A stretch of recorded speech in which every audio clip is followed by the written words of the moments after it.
Hello everyone, कैसे हैं आप सभी। स्वागत करती हूँ आप सभी का गुंजन की दुनिया में। आज आफ्टरनून में मैं सिर्फ कपड़े फोल्ड करूँगी और उन सबको जगह पे लगाऊँगी। तो देखिए, बहुत कपड़े हैं तह लगाने के लिए, क्योंकि 2-3 दिन से ज़्यादा हो गया मैं कपड़ों को अलमारी में लगा नहीं पाई हूँ। क्योंकि कल मेरी मेड जो है वो आई नहीं थी, तो मैं घर के कामों में बर्तन और झाड़ू पोछा में ही मेरा सारा समय ओवर हो गया, तो ये रह गया। और जितने ही कपड़े मेरे यहाँ नीचे तह लगाने के लिए हैं, उतना ही ऊपर छत पे फैला हुआ भी है। कुछ कपड़े मशीन में धुले हुए भी हैं और कुछ कपड़े बकेट में भी हैं बाथरूम में धोने के लिए। तो फ़िलहाल मैं इन कपड़ों को समेटती हूँ। तो चलिए, आप सभी साथ में रहेंगे तो सफ़र आसानी से कट जाएगा। और मैं स्टार्ट करती हूँ कपड़े को तह लगाना। टाइम तो बहुत लगेगा, क्योंकि मुझे एक तो टाइम ज़्यादा लगता भी है, और हम 5 आदमी हैं फ़िलहाल, और पांचों आदमी की अलमारी सबकी अलग अलग है। तो पहले मैं सभी कपड़े को तह लगा रही हूँ, फिर मैं सब कपड़े का जिसका जो जहाँ है उन सब कपड़ों को उसके अलमारी में लगाऊंगी बारी बारी से। कपड़े थोड़े ज़्यादा हो जाते हैं हम लोगों के। जागृति का थोड़ा शेल्टर में ज़्यादा कपड़ा ख़राब होता है, तो उसके थोड़े ज़्यादा कपड़े होते हैं, क्योंकि उसका कपड़े अंदर जो डॉग्स के बीच में जाती है, तो कपड़े उसके ज़्यादा ही ख़राब हो जाते हैं। तो दिन में वो कई कपड़े चेंज करती है और करना पड़ता है। फिर मैंने स्टार्ट कर दिया कपड़े छांट के। मैं पहले अपनी साड़ी लगा रही हूँ, अपनी अलमारी से स्टार्ट किया है मैंने। और फिर ये कपड़े लगाने में ही 6 साढ़े 6 बज जाएंगे।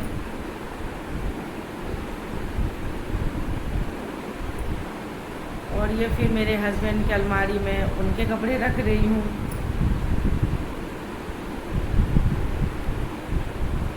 टाइम लग जाता है कपड़ों को ठीक करने में। और ये फिर मैं अपनी अलमारी में ले गई, थोड़ा सा फिर कपड़े थे मेरे सूट वगैरह। यहाँ ज़्यादा स्पेस नहीं है, इस तरह से करना पड़ता है। कमरा तो काफ़ी बड़ा है, अगर शायद उस हिसाब से सेटिंग नहीं हो पाई है अब तक। घर आए थे तो 2 दिन के बाद से ही हस्बैंड मेरे एडमिट हो गए थे। अभी कुछ खास हम लोग सेटिंग कर भी नहीं पाए हैं, धीरे धीरे ही हो पाएगा। टाइम लग जाता है कई बार घर को सारे सामान को जगह पे लगाने में। और अब मैं यहाँ कपड़े छांट लेती हूँ, क्योंकि रूपल और जागृति के कपड़े जो है अलग अलग कमरे में जाएंगे। तो यहाँ पे मैं सबके कपड़े छांट ले रही हूँ टब में। और फिर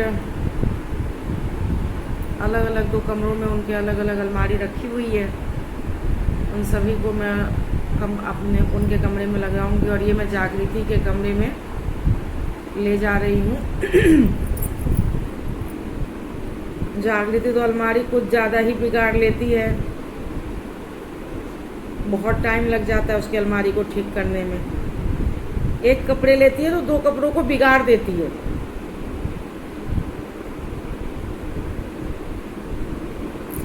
और हो ही जाता है अलमारी इस तरह से, कई बार हो ही जाता है। तो इसके एक अलमारी को ठीक करने में कम से कम मेरा पौना घंटा से ज़्यादा ही लगा, और इसकी अलमारी का कब्जा निकल गया। और ये इसकी अलमारी में कब्जा लगाना पड़ेगा। और ये मैंने इसकी अलमारी सेट कर दी। 2 दिन भी नहीं रहने वाला है ये, फिर वो वैसे ही हो जाता। हर 2 दिन में मुझे इन सबको 3 दिन में ठीक करते ही रहना पड़ता, और करना भी पड़ता ही है। कोई भी अलमारी हो ही जाते हैं, बिगड़ जाते ही हैं अलमारी इस तरह से। और ये देखिए, मैंने सब ठीक कर दिया, एक एक कपड़े को फोल्ड करके और सबको सही कर दिया है।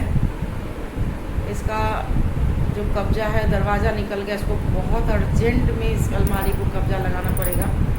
और अब मैं आ गई हूँ रूपल की अलमारी में, रूपल के कमरे में, रूपल की अलमारी में ठीक करने।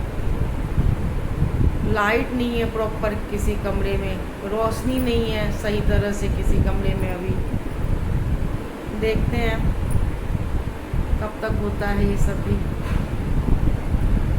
रूपल भी अपनी अलमारी को खुद से एक दिन सेटिंग करी तो तह वगैरह उसने काफ़ी घुमा फिरा दिया है, और कोई बात नहीं, उसको जैसा चाहिए उसे ही रहने दिया। और मैंने बस थोड़ी सी कपड़ों को घुमा दिया है, जगह बना दिया है। पता नहीं इतने कपड़े कहाँ से आ जाते हैं, और हम जब कहीं जाते हैं तो कपड़े क्यों कम पड़ जाते हैं। और ये रूपल की अलमारी है जो मैंने ठीक कर दी, और कहीं हम जाते हैं तो कपड़े ही कम पड़ जाते हैं। और ये मेरा कलूटा है जो मुझसे खाना मांग रहा है मेरे पैरों में लोट लोट के। और टाइम हो रहा था 6:30 करीब, तो मैंने अपने लिए चाय भी सोची बना लेती हूँ रसोई में। यहाँ मैंने चाय भी चढ़ा दी, और ये मेरा प्यारी मेरी, और ये मेरा सिम्बा जिसे मैं राक्षस ही बोलती हूँ, और ये स्नूपी जो जिसको जहाँ पसंद आता है वो वहाँ पोजीशन ले लेता है। और ये मैंने थोड़ी चाय अपनी बना रही हूँ, और इसके साथ ही मैं थोड़ा सा अपने कलूटे को खाना दूंगी। इसे बराबर पता है कि कहाँ जाना है खाना के लिए। ये देखिए, मैं बोल रही हूँ चल तो बराबर चल भी देता है। ये देखिए पहुँच गया अपने आटे पे। ये मैंने इसे खाना डाल दिया है। किसी भी कमरे में प्रॉपर लाइट नहीं है, इस वजह से थोड़ा सा अंधेरा सा लगता रहता है। और पन्नी की खड़खड़ाहट से दूसरी भी आ गई।